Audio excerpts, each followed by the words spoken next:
Hello friends, welcome to our YouTube channel. आज के इस वीडियो के अंदर हम बात करने वाले हैं large cap versus small cap mutual fund के बारे में। बहुत सारे लोग कंफ्यूज रहते हैं एंड उनका पहला डिसीजन होता है, जो भी नए इन्वेस्टर्स होते हैं उनका पहला डिसीजन होता है कि हमें लार्ज कैप फंड में इन्वेस्ट करना चाहिए क्योंकि उसमें हमें ज़्यादा अच्छे रिटर्न मिलते हैं। जबकि वो कुछ वीडियोज़ देखते हैं, कुछ रिसर्च करते हैं, उसके बाद उनको पता चलता है कि स्मॉल कैप या फिर मिड कैप फंड में इन्वेस्ट करना चाहिए, वहाँ पर हमें अच्छे रिटर्न देखने को मिलते हैं। तो आखिर इन सभी कंफ्यूजन की सॉल्यूशन क्या है? इन सभी कंफ्यूजन का सलूशन है कि आपको एक बार आपके सामने चीज़ें देखनी चाहिए कि आखिर कौन सा फंड आपको ज़्यादा अच्छे रिटर्न देने वाला है।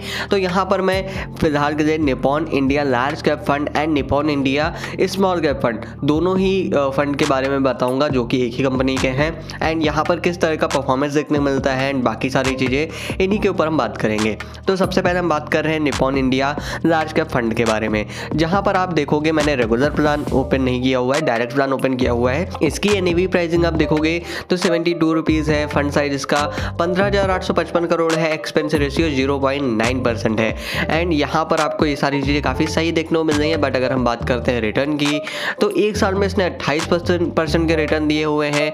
2 साल में आप देखोगे तो 15% के रिटर्न है एंड 5 साल में 16% के रिटर्न है। इसने अपने बेंचमार्क को हालांकि बीट किया है, बट यहाँ पर आप रिटर्न देख सकते हो। इसके अलावा अगर आप 10,000 रुपये का लमसम इन्वेस्टमेंट करते हो यहाँ पर, तो वो 10 साल में 54,000 रुपये आपको बनाकर देगा। एंड अगर आप 1,000 के SIP करते हो 10 साल के लिए, तो 1,20,000 आप इन्वेस्ट करोगे, 2,85,000 आपको रिटर्न मिलेगा।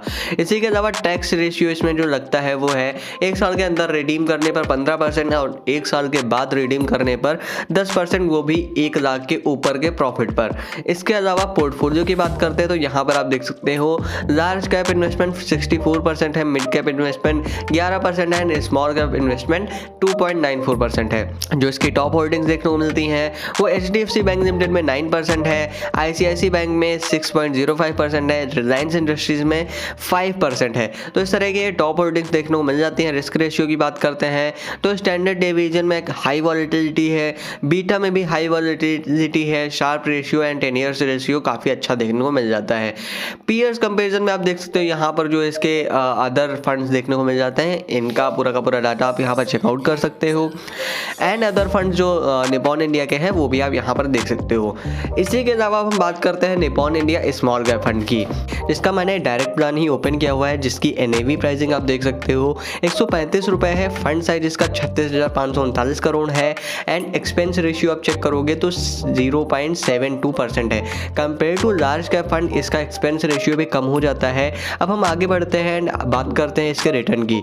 तो रिटर्न में आप देखोगे 1 साल में इसने 39% के रिटर्न दिए हुए हैं, जबकि लार्ज कैप फंड ने इस फंड से कम रिटर्न दिए हुए हैं। 2 साल में भी इसने 24% के रिटर्न दिए हुए हैं, 5 साल में इसने 26% के रिटर्न दिए हुए हैं। तो यहाँ पर डाटा ये सामने देखने को मिल जाता है कि स्मॉल कैप फंड ने अभी तक लार्ज कैप फंड से अच्छा परफॉर्मेंस किया हुआ है। इसी के अलावा अगर आप इसमें 10,000 रुपये का लमसम इन्वेस्टमेंट करते हो तो आपको 10 साल के बाद उसकी वैल्यू मिलेगी 1,48,000, जबकि लार्ज कैप फंड में आपको सिर्फ 54,000 रुपये की वैल्यू मिल रही थी। तो यहाँ पर 2 गुने से भी ज़्यादा का अंतर आपको देखने को मिल जाता है। SIP अगर आप इसमें करते हो 1,000 रुपये की 10 साल के लिए, तो यहाँ पर आप 1,20,000 रुपये इन्वेस्ट करोगे, रिटर्न आपको जो मिलेगा वो 4,77,000 हो जाएगा। तो यहाँ पर भी स्मॉल कैप फंड अपने लार्ज कैप फंड को बीट करता हुआ चल रहा है। टैक्स सेक्शन पूरा का पूरा सेम है। 1 साल के अंदर रिडीम करने पर 15% है, 1 साल के बाद रिडीम करने पर 10% है, वो भी 1 लाख की गेन के ऊपर। इसके अलावा पोर्टफोलियो चेक कर लेते हैं तो यहाँ पर लार्ज कैप इन्वेस्टमेंट 6.24% है, मिड कैप इन्वेस्टमेंट 8.75% है, स्मॉल कैप इन्वेस्टमेंट 58.39% है। तो यहाँ पर स्टॉक्स में भी काफ़ी ज़्यादा चेंजेस देखने को मिल जाते हैं। यहाँ पर आप देख सकते हो ट्यूब इन्वेस्टमेंट में 2.59% है, HDFC बैंक लिमिटेड में 1.82% है, अपार इंडस्ट्रीज में 1.63% है। ये टॉप होल्डिंग्स दिख जाती हैं यहाँ पर। इसके अलावा अदर होल्डिंग्स आप चेक कर सकते हो।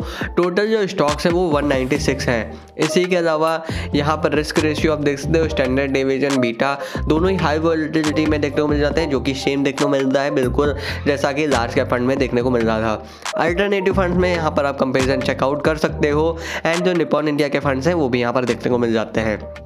तो यहाँ पर आखिर कंक्लूजन क्या निकल कर आता है कि आखिर आपको किस में इन्वेस्टमेंट करना चाहिए।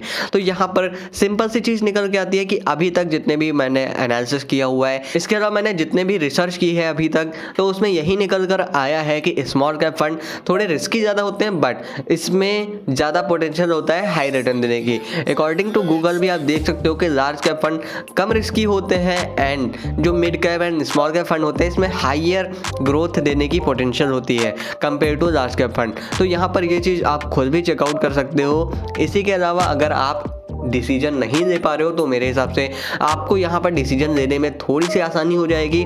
पूरा टेक्निकल डाटा आपके सामने है, आप चेकआउट कर सकते हो।